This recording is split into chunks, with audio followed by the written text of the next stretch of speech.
누가복음 5장 8절의 말씀으로 우리의 신앙을 확신하도록 วัน 하겠습니다. นี้เราจะยืนยันความเชื่อของเราด้วยกันในพระธรรมลูกาบทที่5ข้อ8ด้วยกันนะครับ 시몬 베드로가 이를 보고 예수의 무릎 아래 엎드려 이르되 주여 나를 떠나소서 나는 죄인으로소이다 ข้าพ 하니 เจ้าเถิดเพราะว่าข้าพเจ้าเป็นคนบาป 아멘. 우리 옆에 분을 축복해 주시기 ขอให้ 바랍니다. อวยพรคนข้างๆของเราครับ 하나님께서 당신에게 다른 것을 보여주셨습니다. พระเจ้าทรงให้ท่านเห็นสิ่งอื่น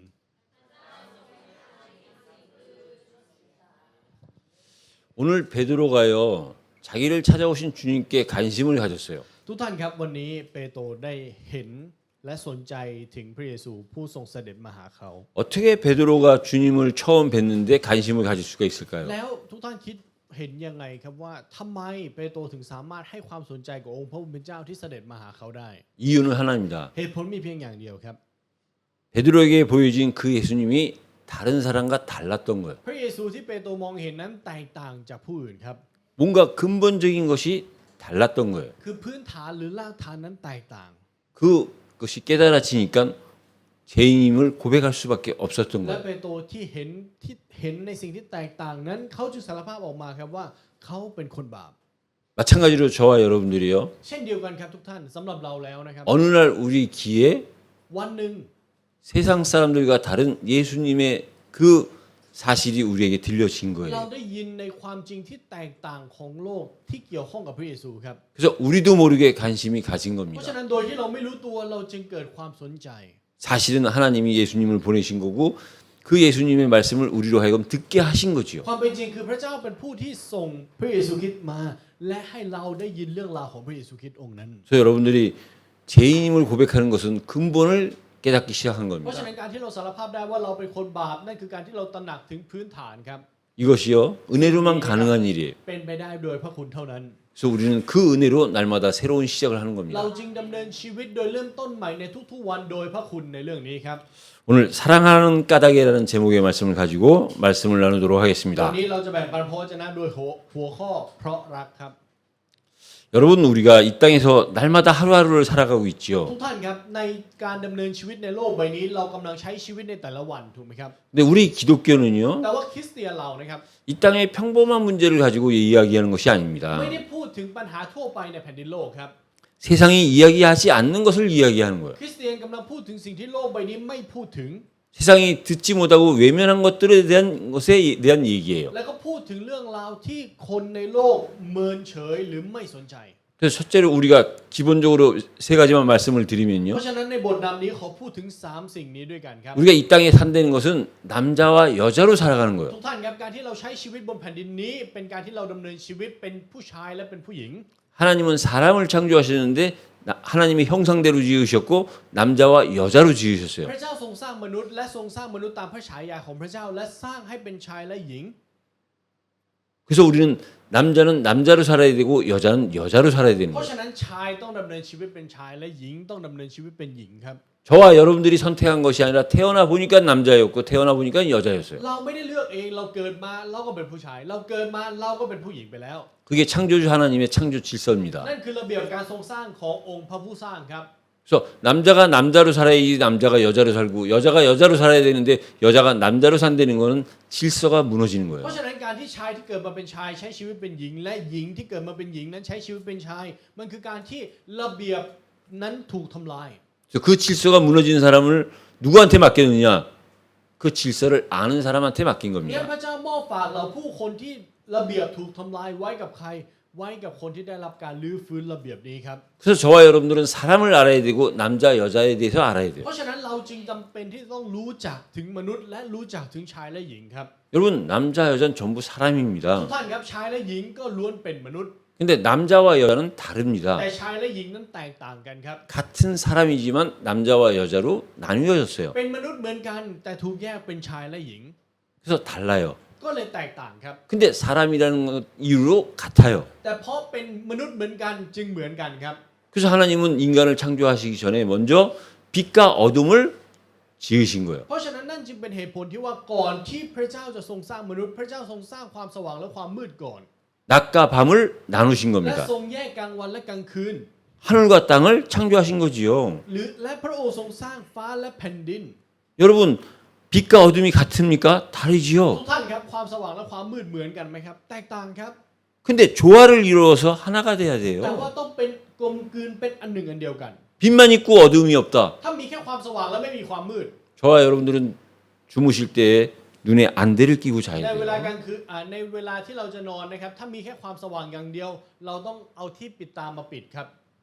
낮에 있으면 밤도 있어야 ถ้า 돼요. มีกลางวันต้องมีกลางคืนด้วย 그래서 우리는 낮에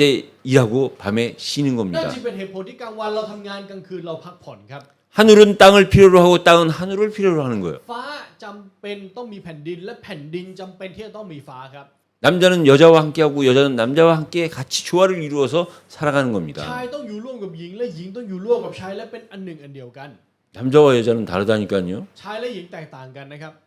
남자는 여자를 꽃이라 그러지요. ผู้ชายบอกว่าผู้หญิงเป็นดอกไม้ 근데 그 꽃이라고 부르는 이유가 뭐지요? และเหตุผลที่บอกว่าเป็นดอกไม้เพราะอะไรครับ 그 꽃을 꺾기 위함이에요. เพื่อที่จะเด็ดมาเป็นของเรา 곧 정복하기 เพื่อ 위함이지요. พิชิต 근데 여자는 자기 자신을 꽃이라 그래요. แต่ว่าผู้หญิงมักจะบอกว่าตัวเองเป็นดอกไม้ครับ 왜 꽃이라 รู้ 그러느냐? ไหมครับว่าทำไม 그 꽃이 언젠가는 시드는데 그 시드는 걸 보고 슬퍼하기 때문에 เพราะวันหนึ่งดอกไม้นั้นจะเหี่ยวเฉาไป แล้วก็จะโศกเศร้ากับความเหี่ยวเฉาของตัวเอง 같은 꽃이라는 표현 속에서도 남자와 여자가 생각하는 게 보는 게 다른 เพราะฉะนั้น 거예요. ถึงแม้ว่าจะพูดและเรียกว่าเป็นดอกไม้เหมือนกันแต่มุมมองและความคิดเห็นเกี่ยวกับสิ่งนี้แตกต่างกันครับ 그러나 결국은 그 꽃을 통해서 하나가 되는 거, 하나로 바라보는 แต่ 거지요. ท้ายที่สุดก็ยังคงเป็นอันหนึ่งอันเดียวกันอยู่ครับ 꽃이 아름다운 건 사실이기 เพราะความจ 때문에 ริงคือดอกไม้งดงามครับ 그렇게 우리는 남자와 여자로 살아가는 เพ 겁니다. ราะฉะนั้นเราจึงดำเนินชีวิตเป็นชายและเป็นหญิงครับ 그러면서 또 하나가 뭐냐? และอีกอย่างหนึ่งคืออะไร 우리는 이 땅에서 자녀로 살다가 부모로 살아가는 เรา 거예요. ใช้ชีวิตในโลกใบนี้เป็นลูกและอนาคตเราจะกลายเป็นพ่อแม่ครับ 그때 부모라 하면 꼭 육신의 부모만을 이야기하는 것이 아니라 어른으로 살아가는 พ่อ 겁니다. แม่ในที่นี้ไม่ได้หมายถึงแค่พ่อแม่ในฝั่งเนื้อหนังเท่านั้น แต่เป็นการบ่งบอกว่าเป็นผู้ใหญ่แล้วครับ 그래서 우리는 어릴 때 자녀로 살다가요. เพราะฉะนั้นในตอนเด็กเราจะใช้ชีวิตเป็นลูกครับ 결혼하기 전에 그 신분이 뭡니까? 총각과 แล้ว 처녀예요. ก่อนที่เราจะแต่งงานเราจะเป็นชายโสดและหญิงโสดครับ 그래서 그 총각이 남편이 되고 แล้วชายโสดกลายเป็นสามี 그 처녀가 아내가 되는 겁니다. และหญิงโสดกลายเป็นภรรยาครับ 그러다가 더 나아가서 แล้วไปมากไปกว่านั้น 남편이 아빠가 되고 아내가 엄마가 되는 สา 거예요. มีจะกลายเป็นพ่อและภรรยาจะกลายเป็นแม่ 그렇게 우리는 자녀로 살다가 부모로 살아가는 นั่น 겁니다. หมายความว่าเราใช้ชีวิตเป็นลูกและจะกลายเป็นการดำเนินชีวิตในฐานะพ่อแม่ครับ 그 얘기는 뭐지요? หมายความว่าอย่างไรครับ 사람으로 살아가는 거고 사랑으로 살아가는 거예요. หมายความว่าเราใช้ชีวิตเป็นมนุษย์และเราใช้ชีวิตด้วยความรัก 이 땅의 사람은 어떻게 살아가야 되는 거냐? คนในโลกใบนี้ต้องดำเนินชีวิตยังไง 사람으로 사람답게 사람 관계 속에서 살아가는 거예요. เราใช้ชีวิตในฐานะมนุษย์สมกับเป็นมนุษย์และอยู่ท่ามกลางความรัก 어떻게 살아가느냐? 사랑으로. ใช้ชีวิตโดยอะไรโดยความรัก 그 사랑으로 살아간다는 것이 และ 뭡니까? การที่ใช้ชีวิตโดยความรักเนี่ยหมายความว่าอย่างไร 하나님의 사랑을 받고 하나님을 사랑하는 자로 살아가는 거예요. หมายความว่าเราดำเนินชีวิตเป็นผู้ที่ได้รับความรักของพระเจ้า และดำเนินชีวิตด้วยความรักพระองค์ 그때 하나님을 사랑하고 하나님으로부터 사랑을 받고 하나님의 사랑하니까 자기 자신을 사랑하게 되는 และ 거예요. พอเราได้รับความรักที่มาจากพระเจ้า เราจึงสามารถรักพระองค์ได้ และเราถึงจะสามารถรักตัวเองได้ครับ 여러분 때로는 우리가 우리 자신을 보면 나를 사랑할 만큼 만족합니까? ทุกท่านครับทุกท่านเมื่อมองดูที่ตัวท่านเองเนี่ยท่านพึงพอใจกับตัวเองและรักตัวเองจริงๆไหมครับ 만족 안 할 때도 มันจะมี 많잖아요. หลายครั้งที่เรารู้สึกมันไม่พอใจครับ 그래도 사랑해야 되는 이유가 뭐냐? แต่ถึงจะเป็นแบบนั้นเหตุผลที่เรายังต้องรักตัวเองอยู่เพราะอะไรรู้ไหมครับ 그런 나를 하나님이 사랑하신다 เพราะ 이거예요. เราที่เป็นแบบนั้นพระเจ้ารักเราครับ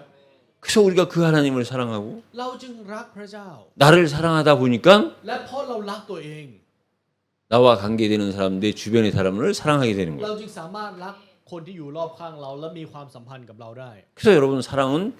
주고 받는 เพราะฉะนั้น 겁니다. ความรักจึงเป็นการให้และการรับครับ 여러분 우리가요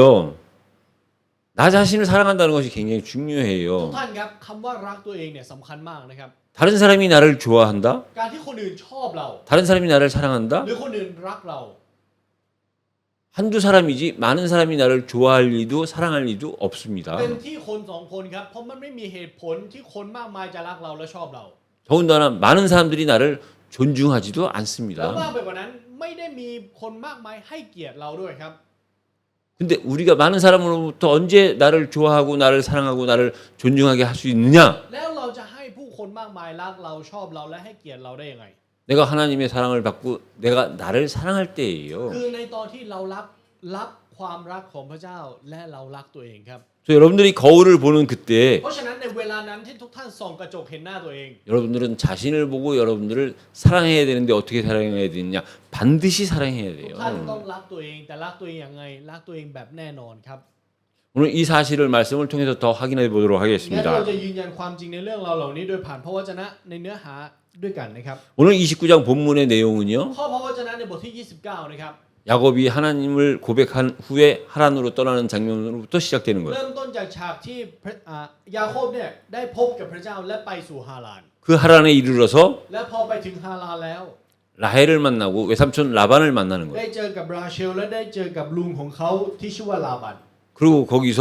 แล้วในที่แห่งนั้น 라헬과 레아 두 아내를 얻는 거예요. เขาได้รับภรรยามาทั้งราเชลและเลอาครับ 근데 참 빠르죠? เร็วมากถูกไหมครับ 금세 그 레아가 4명의 아들을 낳는 거예요. แล้วแป๊บเดียวครับราเชลนี้ได้มีบุตร4คนเลอาได้มีบุตร4คน 그 장면이 전개된 내용이 29장의 แล้ว 내용입니다. นั่นคือเนื้อหาทั้งหมดในบทที่ 29 ครับ 첫째로 보면요. ถ้าเราดูในข้อแรกนะครับ 야곱의 만남의 삶입니다. ชีวิตแห่งการพบของยาโคบครับ 야곱이 이 라헬과 라반을 만났어요. ยาโคบเนี่ยได้พบกับราเชลและลาบัน 근데 그 이전에 누구를 먼저 만난 แต่ 겁니까? ก่อนหน้านั้นเขาพบกับใครก่อนครับ 하나님을 만난 เขาได้พบ 거예요. กับพระเจ้าก่อนครับ 여러분 이 땅에 우리의 인생은 모두 만남 속에 모든 것이 이루어지고 그 만남이 복입니다. ทุกท่านครับชีวิตของเราทั้งหมดล้วนขึ้นอยู่กับการพบเจอและการพบเจอทั้งหมดนั้นเป็นพระพรครับ 그러니까 하나님은 모든 만남 속에 하나님의 복을 준비해 놓으신 นั่น 거예요. หมายความว่าพระเจ้าทรงเตรียมพรของพระเจ้าไว้ในทุกการพบเจอของเรา 근데 하나님이 준비하신 복, 하나님이 준비하신 그 만남은 하나님을 먼저 만나는 데서부터 시작되는 거예요. แต่ว่าพรที่อยู่ในการพบเจอที่พระเจ้าทรงเตรียมไว้ให้กับเราทั้งหมดนั้น เริ่มต้นจากการที่เราได้พบกับพระเจ้าก่อนครับ 오늘 이삭이 그 증인입니다. แล้วฉากในวันนี้แหละครับคือหลักฐานในเรื่องนี้ 처음에는 아브라함의 하나님, 이삭의 하나님으로만 알았어요. ตอนแรกยาโคบรู้แค่ว่าเป็นพระเจ้าของอับราฮัมเป็นพระเจ้าของอิสอัค 근데 지난주에 야곱이 고백을 แต่ 했습니다. ในสัปดาห์ที่แล้วครับยาโคบได้สารภาพออกมา 나의 하나님 베델의 하나님. ว่าพระเจ้าของข้าพระองค์พระเจ้าแห่งเบธเอล 실제 그 증거가 어떻게 แล้ 됐느냐? วหลักฐานที่เกิดขึ้นจริง ๆ คืออะไร 그 하나님과의 만남으로부터 시작된 그 만남이요. การพบเจอที่เจอกับพระเจ้านี้นะครับ 나중에 나오지만 하란에서 돌아올 때에는 두 아내와 두 아내의 종 4명의 2명의 아내와 2명의 첩 그리고 12명의 아들을 데리고 돌아오는 거야. หลักฐานในเรื่องนี้ว่าที่เขาได้พบกับพระเจ้าจริง ๆ คือหลังจากเหตุการณ์นี้เมื่อเขากลับจากฮารานและไปสู่เบธเอลเขามาพร้อมกับภรรยา4คนและลูกอีก12 คนครับ 혼자 도망가다시피 하란으로 떠났는데 เขาที่วิ่งหนีไปสู่ฮารานโดยไปคนเดียว 돌아올 때는 แต่เวลาขากลับ 12명의 아들을 자녀를 데리고 돌아온 거야. มีลูก12 คนกลับมาด้วย 근데 어떻게 됐습니까? แล้วเป็นยังไงครับทุกท่าน 그 이후에 애굽으로 가가지고 애굽에서 돌아올 때는요. หลังจากนั้นไปสู่อียิปต์และหลังจากออกมาจากอียิปต์ครับ 그 12아들을 시작으로 한 민족으로 출애굽을 한 거예요. จาก12 คนกลายเป็น1ชนชาติครับในการอพยพออกจากอียิปต์ 그 야곱의 시작이 바로 하나님과의 만남이요 하나님 앞에서의 고백이 되는 และ 겁니다. จุดเริ่มต้นของยาโคบนั้นคือการได้ที่เขาได้พบกับพระเจ้า และการที่เขาสารภาพต่อพระเจ้าครับ 그 하나님을 만난 야곱이 오늘 라헬을 만난 แล้ว 거예요. วันนี้ครับยาโคบที่ได้พบกับพระเจ้าเนี่ยได้พบกับราเชลครับ 어디서 만나느냐? พบที่ไหน 우물에서 만난 บ่อ 거예요. น้ำครับ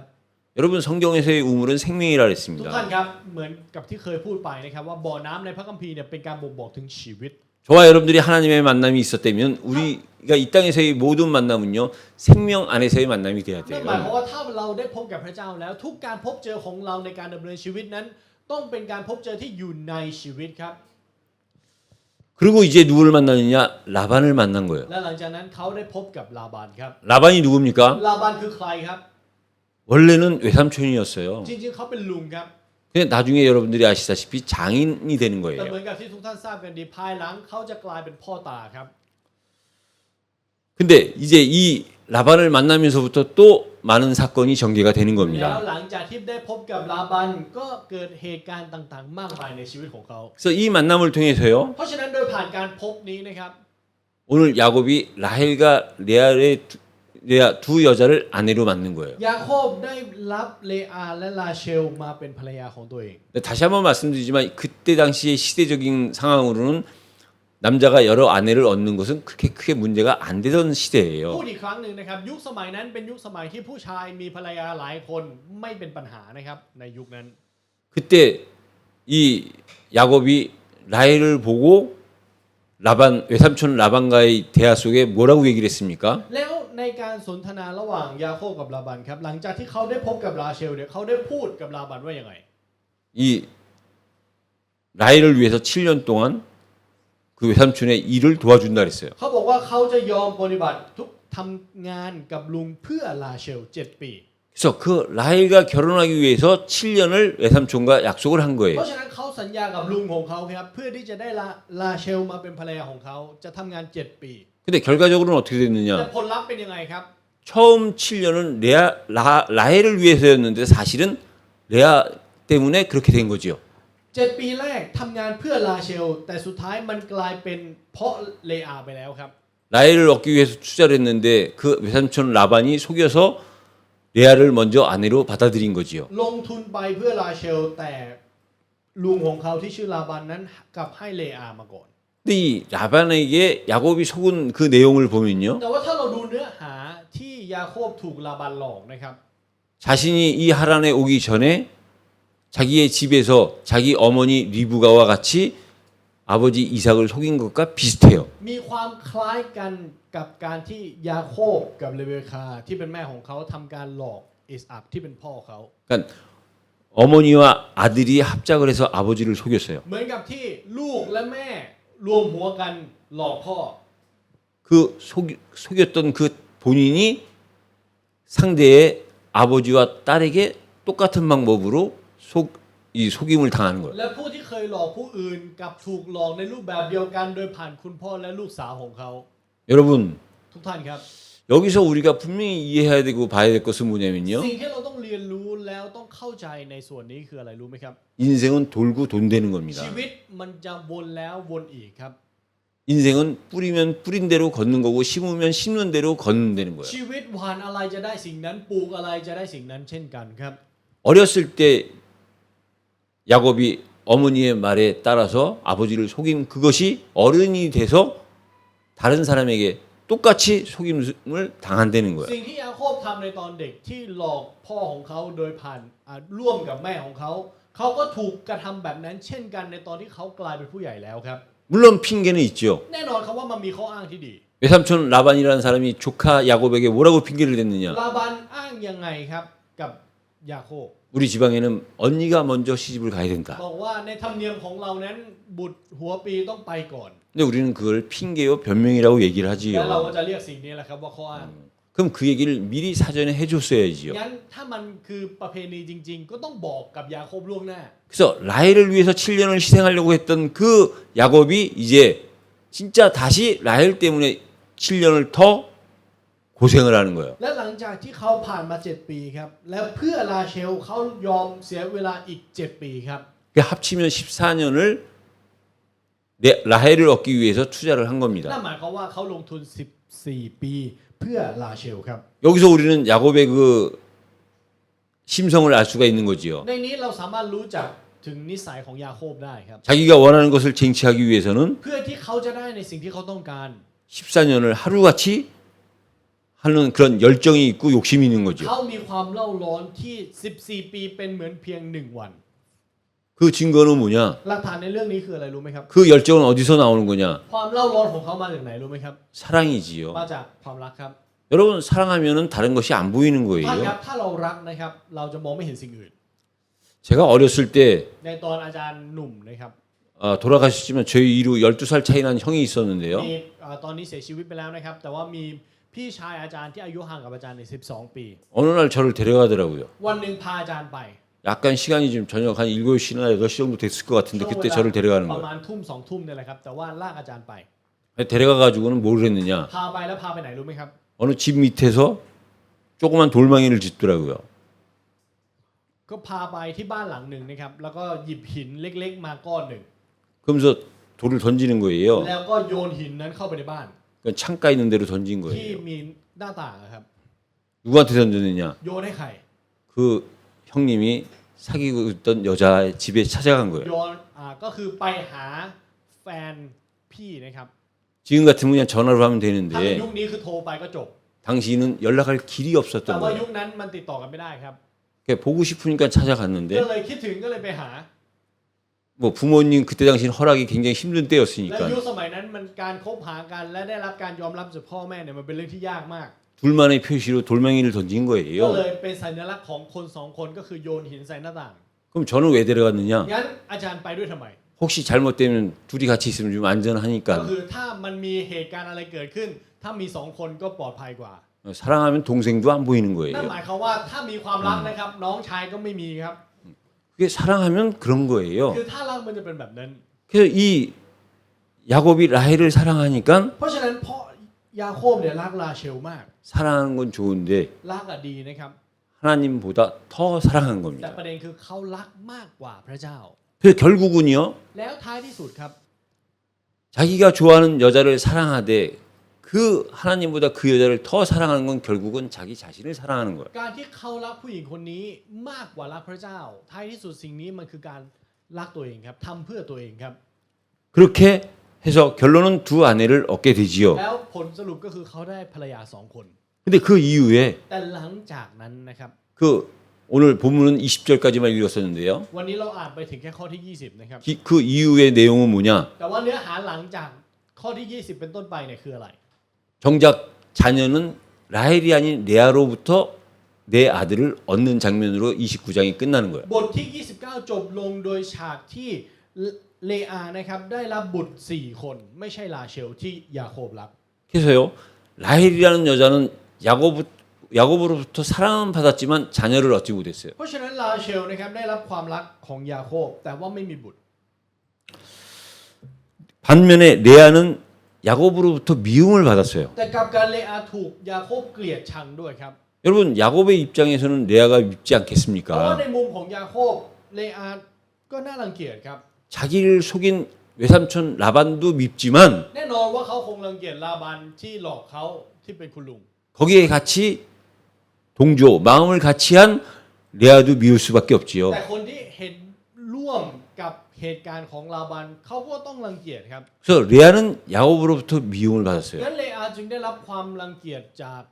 ยาโคบ 근데 중요한 것은 뭐냐? แต่สิ่งที่สำคัญคืออะไรรู้ไหมครับ 하나님으로부터는 사랑을 받았다는 거예요. แต่เขาเป็นคนที่ได้รับความรักที่มาจากพระเจ้าครับ 그래서 얻은 자녀가 4명이에요. และลูกที่เขาได้รับคือ4 คน 그 첫 번째 자녀가 누구냐? 아들이 이름이 루벤이에요. และลูกชายคนแรกที่เขาได้รับคือลูเบนครับ 그래서 그 아들의 이름을 뭐라고 지었느냐? 보라 아들. แล้วชื่อความหมายของชื่อของเขาก็คือจงดู 이 아들을 보라 이거예요. หมายความว่าให้ดูบุตรคนนี้ 이제 이 아들을 통해서 야곱이 자기를 사랑할 거라는 แล้ว 거예요. โดยผ่านบุตรคนนี้ยาโคบจะรักเขา 그래도 야곱은 무심했나 แต่ 봅니다. ยาโคบก็คงจะไม่ได้รักครั 두 번째 아들 시므온을 낳고서는 그 시므온의 이름을 뭐라 그랬느냐? และลูกคนที่สองที่เขาได้มานะครับตั้งชื่อว่าซิเมโอนซิเมโอนแปลว่าอะไร 들으심이라 했어요. จงฟัง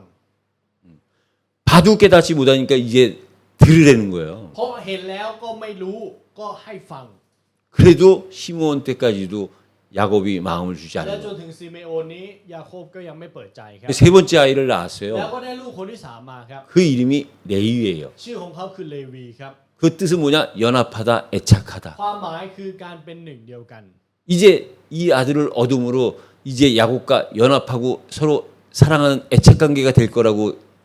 레아는 믿었던 เล 거죠. อาเชื่อครับว่าโดยผ่านเลวีนี้เขาจะกลับมาเป็นอันหนึ่งอันเดียวกันกับยาโคบ 그래도 여전히 야곱은 거리를 뒀어요. แต่ยาโคบก็ยังคงรักษาระยะห่างนั้นอยู่ 마지막 네 번째 얻은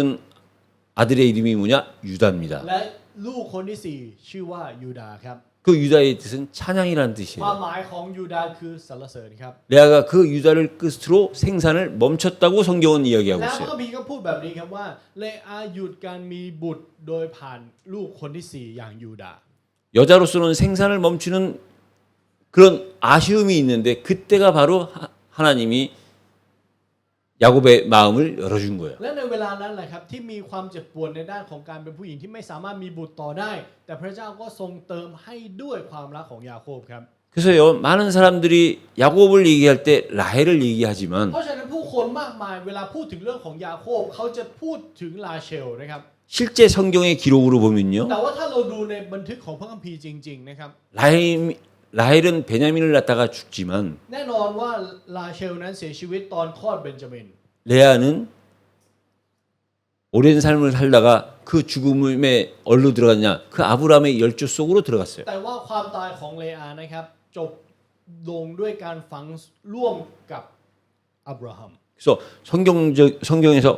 표면적으로는 라헬이 더 하나님 앞에 쓰임 받은 것 같지만 실제로는 레아가 하나님 앞에 더 쓰임 받은 เพราะฉะนั้น 거지요. เราอาจจะมองว่าลาเชลถูกพระเจ้าใช้มากกว่า แต่ความเป็นจริงแล้วเลอาถูกใช้มากกว่านะครับ 그것은 마치 우리가 모세와 아론 두 형제를 보면요, 늘 모세가 앞서 있어요. สิ่งนี้เราสามารถดูแบบยกตัวอย่างแบบนี้ได้ครับว่าระหว่างโมเสสกับอาโรนเราจะเห็นว่าโมเสสถูกใช้มากกว่า 동생인데도 불구하고 모세가 앞섰고 모세를 앞세웠어요. เป็นน้องชายแต่น้องชายอยู่นำหน้าแล้วก็ให้น้องชายนำหน้า 근데 실제로 보면요, แต่ว่าถ้าเราไปดูในเนื้อหาจริงๆนะครับ 그 제사장의 그 유산은 아론이 제사장이었기 때문에 아론 후손으로 이어진 거예요. มรดกของการเป็นปุโรหิตนั้นส่งต่อให้กับลูกหลานของอาโรนครับ 여호수아 갈렙도 โย 마찬가지입니다. ชัวและคาเลบก็เช่นเดียวกัน 앞에서 봤을 때는 여호수아가 앞선 것 같지만 ภายนอกเราเห็นว่าโยชัวนำหน้า 그 후대들에 대한 기록은 갈렙의 후대들이 기록돼 있지 여호수아의 후대들이 기록돼 있지 않아요. แต่ลูกหลานหรือรุ่นหลังที่ถูกบันทึกไว้คือลูกหลานของคาเลบหมดเลยครับ 신약에서도 바울이를 얘기할 때 바울이 앞선 것 같지만 ในพระคัมภีร์ในพระคัมภีร์ใหม่ก็เช่นเดียวกัน อาจจะดูเหมือนว่าเปาโลนำหน้า 바울을 바울 되게 하신 건 하나님이지만 그 바울이 바울 되게 하시기 위해서 쓴 따로 다른 사람이 있는 거예요. พระเจ้าทรงให้เปาโลเป็นดั่งเปาโลแต่เพื่อที่จะให้เปาโลเป็นดั่งเปาโลแล้วพระเจ้าใช้ผู้อื่นครับ 거기에는 스데반 집사가 ใน 있었고 นั้นมีมัคคณายิกาสเตเฟน 거기에는 브리스길라 아굴라 부부가 ใน 있었고 นั้นมีคู่สามีภรรยาบิสกิล่าและอากูล่า 루디아가 있었던 และมีนาง 겁니다. ลิเดียครับ 이 시대도 ยุค 마찬가지예요. สมัยนี้ก็เช่นกัน 목사라는 타이틀 때문에 앞에 나와서 여러분들 앞에 서 있지만 เพราะหัวข้อที่ชื่อว่าเสียพิบาลก็เลยมายืนอยู่ข้างหน้า 보이지 않게는 장로님들이 계시고 แต่เอาเข้าจริงๆมีผู้ปกครองที่มองไม่เห็นอยู่ 보이지 않게는 교회를 사랑하고 하나님을 사랑하고 แล้วก็มีเหล่าผู้คนที่รักพระเจ้าและรักคริสตจักร 보이지 않게 헌신하는 그분들 때문에 และเพราะเราผู้ที่อุทิศตัวโดยที่ไม่เห็น 교회는 지금까지 이어져 온 คริส 겁니다. ตจักรยังคงดำรงได้จนถึงวันนี้ครับ 그래서 이 야곱으로 다시 돌아가면은요, เพราะฉะนั้นกลับมาสู่เนื้อหาของยาโคบอีกครั้งหนึ่งนะครับ 결국은 야곱이 이 가문으로 시작해서 민족을 이루는 그런 복을 받은 ยา 거예요. โคบได้รับพระพรครับได้รับพรที่เป็นจุดเริ่มต้นที่เริ่มต้นจากสายตระกูลไปสู่ชนชาติครับ 그래서 이걸 정리해서 다시 말씀을 และ 드리면요, ในบทสรุปในวันนี้ครับ 결국 오늘의 그 주제가 뭐냐? 사랑입니다. หัวข้อในวันนี้คือความรักครับ 사랑은요, ความรักนะครับ 하나님의 시작이요, 완성이요, 영원이에요. คือจุดเริ่มต้นของพระเจ้าเป็นความสมบูรณ์ของพระเจ้าและเป็นนิรันดร์การค 그래서 รับ 하나님은 사랑입니다. เพราะฉะนั้นพระเจ้าจึงเป็นความรักครับ 그러니까 하나님의 모든 것은 사랑으로부터 시작되는 ทุก 거예요. สิ่งทุกอย่างของพระเจ้าเริ่มต้นจากความรักครับ 하나님이 하시는 모든 일이 뭐냐? 그 원인이 뭐냐? 사랑이 되는 거예요. ต้นเหตุที่พระเจ้าทำทุกสิ่งทุกอย่างเหล่านี้เพราะอะไรเพราะรักครับ 그러니까 하나님의 근본이 사랑이요. เพราะฉะนั้นรากฐานของพระเจ้าคือความรัก 그 근본이 모든 것의 시작이 되는 และ 거예요. รากฐานนั้นคือจุดเริ่มต้นของทุกสิ่ง 그럼 하나님이 우리를 사랑하시고 우리가 그 하나님의 사랑을 받을 수 있는 방법이 뭐냐? งั้นพระเจ้าทรงรักเราแล้ววิธีการที่เราจะได้รับความรักของพระเจ้าคืออะไร 그것이 그리스도의 นั่ 은혜입니다. นคือพระคุณของพระคริสต์ครับ 하나님의 사랑을 받고 하나님의 사랑 속에 있는 데는 다른 조건이 필요 없어요. การที่เราได้รับความรักของพระเจ้า และอยู่ในความรักของพระเจ้านั้นไม่มีเงื่อนไขอื่นครับ 다른 거는 절대 조건이 될 수가 없어요. เพราะสิ่งอื่นไม่สามารถเป็นเงื่อนไขได้ 오직 그리스도의 은혜만이 가능한 거예요. มีเพียงพระคุณของพระคริสต์เท่านั้นที่เป็นไปได้ครับ 우리가 그리스도의 은혜를 인정하고 그 그리스도의 은혜 속에 있을 때 하나님이 우리를 사랑하시는 และ 거예요. เมื่อเรายอมรับในพระคุณของพระคริสต์และอยู่ในพระคุณของพระคริสต์พระเจ้าถึงจะรักเราครับ 그래서 그 그리스도의 은혜가 무엇으로 나타나느냐? 성령의 역사로 나타나는 거예요. และพระคุณของพระคริสต์นั้นปรากฏออกมาเป็นอะไรปรากฏออกมาเป็นการงานของพระวิญญาณบริสุทธิ์ครับ 저와 여러분들이 하나님의 사랑 속에 그리스도의 은혜 속에 들어가면 เมื่อเราอยู่ในความรักของพระเจ้าอยู่ในพระคุณของพระคริสต์ 그것이 성령의 역사요 열매로 나타나는 นั่น 겁니다. คือการงานของพระวิญญาณบริสุทธิ์และนั่นจะปรากฏออกมาเป็นผลลัพธ์ 왜 하나님이 우리를 이토록 사랑하사 우리를 위해서 그리스도께서 십자가에서 죽으시고 부활하셨습니까? ทำไมพระเจ้าถึงรักเราขนาดนี้จึงต้องประทานพระคริสต์มาสิ้นพระชนม์บนไม้กางเขนเพื่อเราด้วยครับ 이유가 있다면 하나예요. ถ้ามีเหตุผลมีอย่างเดียวครับ 사랑하는 까닭에. เพราะรัก 여러분 우리가 이 땅 살면서요 ทุกท่านครับในการใช้ชีวิตบนแผ่นดินโลกนี้นะ 물질을 좋아합니다. เราจะชอบทรัพย์สิน 물질을 원합니다. และเราต้องการทรัพย์สิน 그건 누구나 거의 다 똑같을 거예요. ไม่ว่าจะเป็นใครที่ไหนก็จะเหมือนกัน 그러나 그 물질을 좋아하고 물질을 원함이 내가 죄에서 해방됐을 때 얘기예요. แต่ว่าสิ่งที่เราชอบเรารักและเราต้องการทรัพย์สินเหล่านี้เนี่ยจะเป็นไปได้ก็ต่อเมื่อเราได้รับความรอดแล้ว 내가 여전히 죄 가운데 있다면 และถ้าสมมุติว่าเรายังคงอยู่ท่ามกลางความบาปอยู่ 그 물질의 원함, 그 물질의 풍부는 오히려 나를 더 죄 가운데서 빠져나오지 못하게 할 겁니다. การที่เรารักทรัพย์สินการที่เราชอบทรัพย์สินและอยากจะได้ทรัพย์สินมาครอบครอง ถ้าเรายังคงอยู่ท่ามกลางความบาปอยู่ สิ่งเหล่านี้ไม่สามารถให้เราหลุดพ้นออกมาจากความบาปได้ครับ 우리가 가족을 사랑하고 가족끼리 행복한 거 좋은 거예요. การที่เรารักครอบครัวของเราและอยู่ด้วยกันเนี่ยมันเป็นสิ่งที่ดีนะครับ 근데 그 가족을 사랑하고 행복하는 그 가정에 있어서 소망이 있느냐 없느냐가 중요한 거예요. แต่ว่าความรักครอบครัวและความสุขที่อยู่ในครอบครัวนั้นมีความหวังอยู่ในนั้นหรือเปล่า 만약에 그 가정에 소망이 없다면 ถ้าในครอบครัวนั้นไม่มีความหวัง 그 가정은 지금 행복한 것 때문에 ครอบครัวนั้นเพราะสิ่งที่เขามีความสุขอยู่ณวินาทีนี้ 사랑하는 것 때문에 เพราะเขารักกัน 영원히 그 소망을 못 볼 수 있어요. เขาอาจจะไม่เห็นความหวังนิรันดร์ครับ 이 땅에 모든 사람들이 좋아하는 สิ่งที่คนในโลกใบนี้ทุกคนล้วนชอบ 물질, 권력, ทรัพย์สินอำนาจ 명예, 인기 ชื่อเสียงและความโด่งดัง 전부 다 합쳐도 ถ้ารวมสิ่งเหล่านี้ทั้งหมด 그리스도께서 우리에게 주신 그 위대한 구원이 없다면 มีทุกสิ่งทุกอย่างเหล่านี้แต่กลับไม่มีความรอดอันยิ่งใหญ่ที่พระคริสต์ทรงประทานให้กับเรา 그것들은 전부 헛된 거에 불과할 สิ่ง 겁니다. เหล่านั้นจะกลายเป็นสิ่งที่เปล่าประโยชน์ทันทีครับ 제 해방 가운데 물질이 필요한 거고 เพราะหลังจากที่หลุดพ้นออกมาจากความบาปแล้วถึงจะจำเป็นทรัพย์สิน 소망 가운데 가정의 행복이 필요한 거고 ท่ามกลางความหวังความสุขในครอบครัวถึงจำเป็น 이 땅에 모든 사람들이 원하는 그 모든 것이 ทุกสิ่งทุกอย่างที่คนในโลกใบนี้ต้องการ 하나님께서 우리를 사랑하신 증거로 보내주신 그 그리스도의 십자가의 은혜와 부활 속에서만 가능한 거예요. เป็นไปได้ก็ต่อเมื่อเราอยู่ในความรักที่พระเจ้าประทานให้อย่างพระเยซูคริสต์ที่สิ้นพระชนม์และเป็นขึ้นมาจากความตายเพื่อเรา 그래서 여러분 เพราะฉะนั้นทุกท่านครับ 그 그리스도의 사랑, 하나님의 사랑, 그 그리스도의 은혜가 ความ 복음입니다. รักของพระเจ้าและพระคุณของพระคริสต์เนี่ยแหละครับข่าวประเสริฐ 그래서 복음은 เพราะ 하나예요. ฉะนั้นข่าวประเสริฐจึงมีหนึ่งเดียวครับ 하나님의 사랑, 그 은혜의 증거인 그리스도만이 복음이에요. มีเพียงแค่พระเยซูคริสต์ผู้ทรงเป็นหลักฐานของความรักของพระเจ้า ผู้เดียวเท่านั้นที่เป็นข่าวประเสริฐ 이 땅은 그 하나의 복음으로 충분한 แล้ว 겁니다. แผ่นดินนี้เพียงพอโดยข่าวประเสริฐหนึ่งเดียวนี้ครับ 그 복음은 연약한 자, 가난한 자에게만 필요한 것이 아니에요. ข่าวประเสริฐนี้ไม่ได้จำเป็นแค่กับคนที่อ่อนแอหรือคนที่ยากจนเท่านั้น 모든 것을 다 가졌다고 하는 사람한테도 필요한 거예요. เราผู้คนที่บอกว่าฉันมีทุกอย่างเขาก็จำเป็นพระคริสต์ครับ 만약에 이 복음이 가난한 사람한테, 연약한 사람한테만 필요하다고 하면 ถ้าข่าวประเสริฐนี้จำเป็นแค่กับคนที่ยากจน 또 하나의 복음이 ก็ 필요하겠죠. จำเป็นที่จะต้องมีข่าวประเสริฐอื่นด้วย 근데 하나님은 하나의 복음만 우리에게 주신 แต่ 거예요. พระเจ้ามอบข่าวประเสริฐให้เป็นหนึ่งเดียวครับ 그 누구에게나 ไม่ว่าจะเป็นใครหน้าไหนก็ตาม 그 어디서나 ไม่ว่าจะที่ใดก็ตาม 필요한 것이 복음입니다. ก็จำเป็นข่าวประเสริฐ 저와 여러분들이 그 하나의 복음을 알고 있고 และเราที่รู้จักข่าวประเสริฐหนึ่งเดียวนี้ 그 하나의 복음 속에 들어왔다는 것이 เราที่อยู่ในข่าวประเสริฐที่เป็นหนึ่งเดียวนี้ 기적이에요. เนี่ยแหละครับอัศจรรย์ 어떻게 우리가 그 기적을 체험할 수 เรามี 있었습니까? ประสบการณ์กับการอัศจรรย์ที่ยิ่งใหญ่ขนาดนี้ได้ยังไงครับ 이유는 하나죠. เหตุผลเพราะอย่างเดียว 하나님이 우리를 사랑하신 까닭이에요. เพราะพระเจ้ารักเราครับ 그래서 우리가 이 땅에서 이 사랑을 갖다가 우리가 누릴 수 있는 방법이 뭐냐? เพราะฉะนั้นวิธีการที่เราจะชื่นชมยินดีในความรักนี้ในแผ่นดินโลกคืออะไร 여러분 나를 아는 ทุก 거예요. ท่านครับคือการที่เรารู้จักตัวเราเองครับ 나를 알아야 하나님을 사랑하고 나를 사랑하고 다른 사람을 사랑할 수 เรา 있어요. ต้องรู้จักตัวเ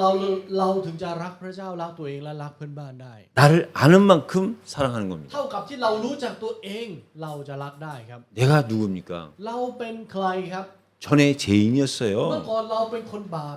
말씀 앞에서 보면 지금도 ถ้าเรา 죄인이에요. ดูต่อหน้าพระวจนะนะครับ ตอนนี้เราก็ยังเป็นคนบาปอยู่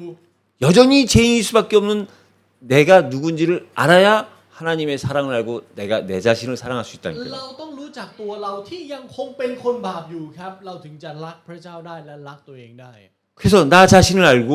เพราะฉะนั้นเราต้องรู้จักตัวเราเอง 그러다 보니까 내가 사는 이 세상을 아는 และ 거예요. พอเรารู้จักตัวเองเราถึงจะรู้จักถึงโลกใบนี้ที่เราใช้ชีวิตอยู่ 여러분 나를 알고 세상을 알면 ทุกท่านครับถ้าเรารู้จักตัวเองและรู้จักโลกนี้ 세상은 제 가운데까지 빠져 있고 โลกใบนี้จมอยู่ท่ามกลางความบาป 세상엔 소망이 없고 โลกใบนี้ไม่มีความหวัง 그러다 보니까 세상에 필요한 거는 그리스도의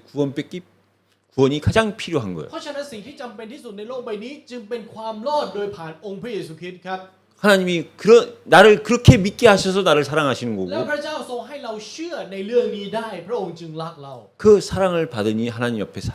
하나님을 사랑할 수밖에 없는 และ 거고 เพราะเราที่เป็นแบบนั้นได้รับความรักของพระเจ้าเราจึงรักพระเจ้าได้ครับ 그래서 나를 사랑하고 다른 사람을 사랑할 수 있는 힘을 얻을 수가 있는 และเราถึง 겁니다. จะมีกำลังที่จะรักตัวเองได้และรักคนอื่นได้ 근데 여러분들이요 แต่ทุกท่านครับ 중요한 것은 뭐냐? สิ่งที่สำคัญคืออะไร 지금 이 말씀에 동의하시잖아요. เราเห็นด้วยกับพระวจนะ 불신자들의 특징은 뭐냐? 이 말에 동의하지 않는 เอก 거예요. ลักษณ์ของผู้ไม่เชื่อคือเขาฟังแล้วเขาไม่ยอมรับในเรื่องนี้ครับ 오늘의 이 설교의 모든 말씀을 불신자들은 동의하지 않는 คำ 거예요. เทศนาทั้งหมดผู้ไม่เชื่อเขาไม่ยอมรับนะครับ 근데 여러분들은 แต่ทุก 동의하시겠죠. ท่านยอมรับ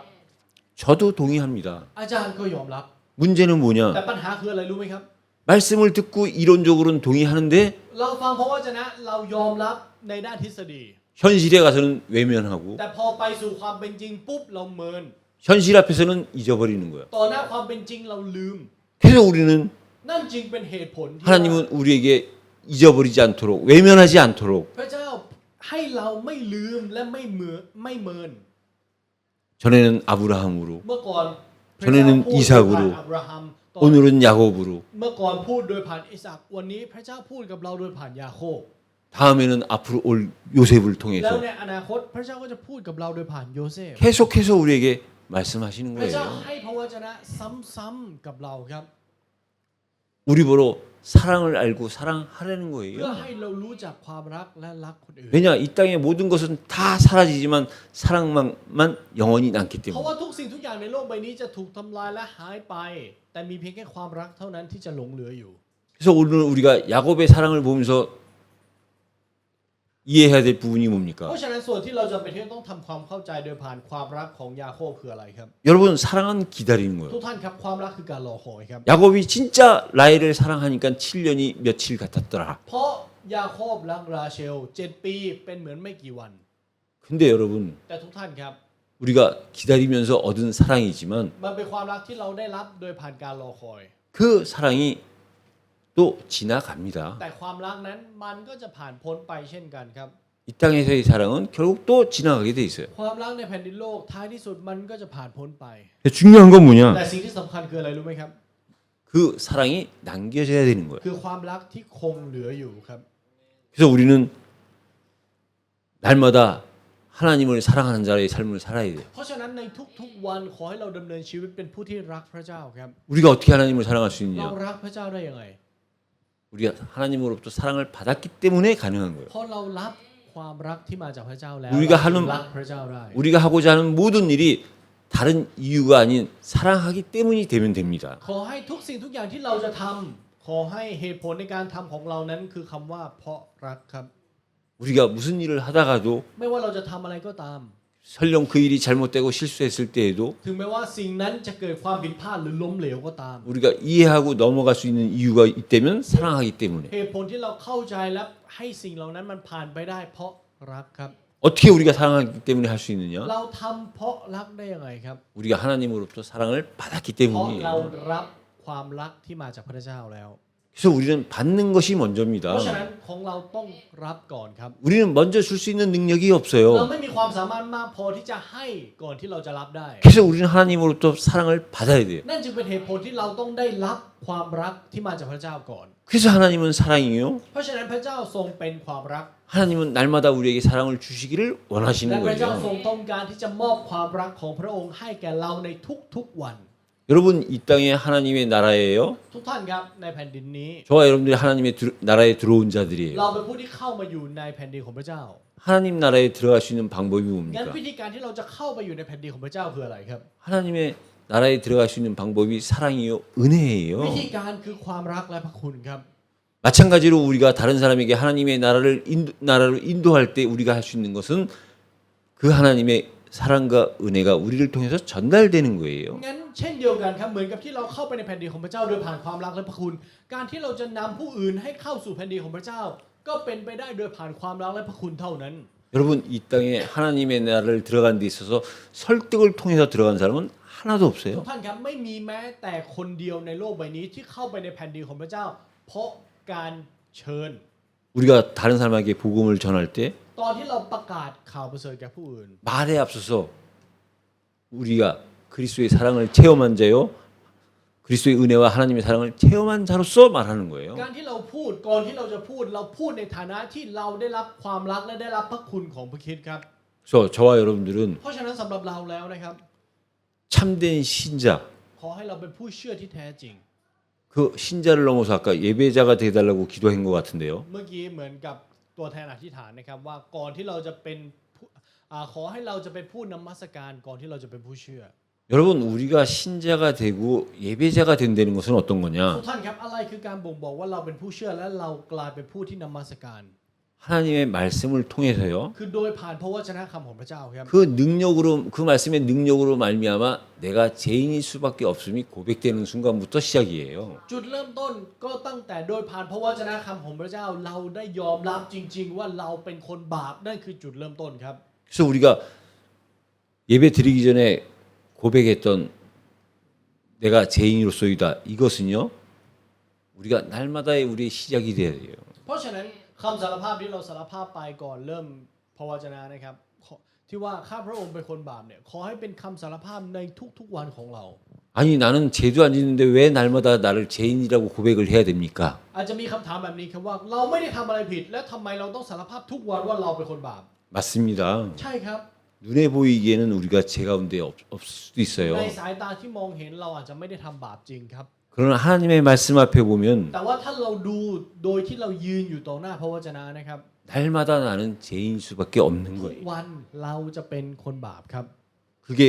시작이요. แล้วการที่เราสารภาพในสิ่งนี้นั่นคือการเริ่มต้น 그래서 그 말씀을 필요로 하는 거고 แล้วเราจึงจำเป็นพระวจนะ 그 말씀 안에 영생이 있음을 우리가 고백하는 และเรา 거예요. จึงสารภาพได้ครับว่าในพระวจนะนั้นมีชีวิตนิรันดร์ซ่อน 이제 11월 중순입니다. ตอนนี้เดือนพฤศจิกายนแล้ว 제가 올 한 해 ในปีทั้งปีนี้ 시작할 때 그 베드로의 5가지 고백을 가지고 우리의 삶이 변화되기를 원하는 차원에서 고백을 해왔어요. ตอนเริ่มต้นปีนี้นะครับก็ได้เริ่มต้นจากห้าคำสารภาพของเปโตร 네, 우리가 입으로만 하는 고백이 เรา 아니라 ขอให้อย่าให้มันเป็นแค่คำสารภาพด้วยปากครับ 베드로의 죄인으로부터 시작된 그 고백. แต่คำสารภาพของเปโตรที่เริ่มต้นจากการที่เขาสารภาพว่าเขาเป็นคนบาป 그래서 영생에 대한 고백, และคำสารภาพต่อชีวิตนิรันดร์ 그리스도에 대한 고백, คำสารภาพต่อพระคริสต์ 그 사랑에 대한 고백. และความรักที่มีต่อความรักนั้น 그래서 마지막으로 그 이름을 고백하고 선포할 수밖에 없는 상황까지 가는 그 베드로의 삶이 우리의 삶이 되기를 และ 원합니다. ไปสู่คำสารภาพที่เปล่าประกาศว่ามีเพียงแค่พระนามของพระองค์เท่านั้นที่สามารถให้ความรอดได้ ขอให้สิ่งนี้การสารภาพเหล่านี้จะเป็นจริงในชีวิตของเรา 베드로가 그 고백을 고백으로만 끝낸 게 아니잖아요. เพราะว่าเปโตรไม่ได้แค่พูดแล้วก็จบไปครับ 그 고백 후에 또 쓰러짐이 있었고 แต่หลังจากที่สารภาพไปแล้วก็มีการสะดุดล้มของเขาอีก 또 연약함이 ก็ 보이죠. มีความอ่อนแอที่ปรากฏออกมาให้เห็น 또 อีก 죄를 짓고 และทำบาปซ้ำสองอีก 심지어는 예수님을 떠나고 หรือมากไปกว่านั้นเขาทิ้งพระเยซูด้วย 그랬음에도 그 고백과 함께 แต่ถึงจะเป็นแบบนั้นโดยผ่านคำสารภาพเหล่านี้ 점점점 말씀 앞으로 나가니까 เขาไปยืนอยู่ต่อหน้าพระวจนะ 결국은 변화될 수밖에 없는 복을 받은 거예요. ท้ายที่สุดเขาได้รับพรที่ต้องเปลี่ยนแปลงอัตโนมัติครับ 그래서 저와 여러분들이요 เพราะฉะนั้นสำหรับเรานะครับทุกท่าน 입술로도 고백을 해야지요. ในปากของเราก็ต้องสารภาพครับ 그러나 입술의 고백으로만 끝나는 것이 แต่ 아니라 อย่าให้มันจบลงแค่ที่ปากของเรา 실제 행동으로 이어질 แต่ 때 ขอให้มันเชื่อมไปสู่การดำเนินชีวิตและการกระทำของเรา 때로는 우리가 힘들고 어려울 수도 หรือ 있겠죠. ในบางครั้งมันอาจจะลำบากครับ 그러나 힘들고 어렵기 때문에 더 가치가 있는 แต่เพราะ 겁니다. เหนื่อยและเพราะมันลำบากมันจะมีคุณค่า เพราะความยากลำบากนั้นครับ 그래서 우리는 힘든 건 힘들다라고 고백을 하는 거예요. เพราะฉะนั้นถ้ามันลำบากก็ขอให้เราสารภาพว่ามันลำบากครับ 내가 힘든 걸 억지로 안 힘들게 하려면 더 힘든 거예요. เราบอกว่าเราอยู่ในสถานการณ์ที่ลำบากแต่กลับบอกว่าไม่ลำบาก อันนั้นลำบากกว่าอีกครับ 어려울 땐 어려운 ใน 겁니다. ตอนที่มันลำบากก็คือลำบากครับ 그래서 우리에게 주신 이 하나의 복음, เพราะฉะนั้นข่าวประเสริฐหนึ่งเดียวที่พระเจ้าประทานให้แก่เรา 그 복음 안에 있는 하나님의 사랑, 그리스도의 은혜. ของพระเจ้าที่อยู่ในข่าวประเสริฐหนึ่งเดียวนี้พระคุณขององค์พระเยซูคริสต์ 그래서 한 주간 우리에게 만나는 모든 일 속에서 ขอให้ทุกการพบเจอของเราตลอดทั้งหนึ่งสัปดาห์นี้ 이유가 있다면 사랑하기 때문에 ขอให้เรามีเหตุผลว่าเพราะรัก 사랑하는 까닭에 우리가 할 수 있도록 ขอให้เราทำสิ่งเหล่านั้นได้ เพราะรักจริง 이 말씀의 성취를 가지고 ๆขอให้เราจะมีประสบการณ์กับความสำเร็จในพระวจนะในเรื่องนี้ 그 응답을 가지고 다음 주에 우리가 하나님 앞에 또 나오는 แล้วออกมายืนอยู่ต่อหน้าพระเจ้าโดยผ่านคำตอบและหลักฐานที่เราได้รับตลอดทั้งหนึ่งสัปดาห์ 그러한 신앙생활하는 저와 여러분들이 되시기를 예수 그리스도 이름으로 โด 축복합니다. ยพรในพระนามพระเยซูคริสต์ที่เราจะดำเนินชีวิตในความเชื่อแบบนี้นะครับ 하나님 ขอบ 감사합니다. พระคุณพระเจ้า 야곱이 라헬을 사랑하는 까닭에 7년을 며칠같이 보냈다고 했습니다. ยาโคบได้ดำเนินชีวิต7 ปีเหมือนกับเป็นแค่ไม่กี่วันเพราะรักลาเชล 이제 이 말씀을 교훈 삼아 ขอให้เรารับพระวจนะนี้เป็นบทเรียน 하나님이 우리를 사랑하는 까닭에 우리를 구원하셨고 พระเจ้าทรงให้ความรอดแก่เราเพราะพระองค์ทรงรักเรา 우리가 하나님을 사랑하는 까닭에 모든 것에 순종할 수 있다는 사실이 증거되게 하여 และขอให้เรา 주옵소서. มีหลักฐานว่าเพราะเรารักพระเจ้าเราจึงสามารถทำทุกสิ่งได้ 한 주간 우리에게 주신 이 말씀의 성취의 현장 속에 하나님께 영광을 드리는 한 주간 되게 하여 ขอให้หนึ่งสัป 주옵소서. ดาห์นี้เป็นหนึ่งสัปดาห์ที่เราจะยืนยันถึงความรักของพระองค์ที่มีต่อทุ่งนาและมีต่อเรา และเราจะถือของหลักฐานนี้ในการดำเนินชีวิต 예수 그리스도 이름으로 อธิษฐาน 기도드립니다. ในพระนามพระเยซูคริสต์ 아멘.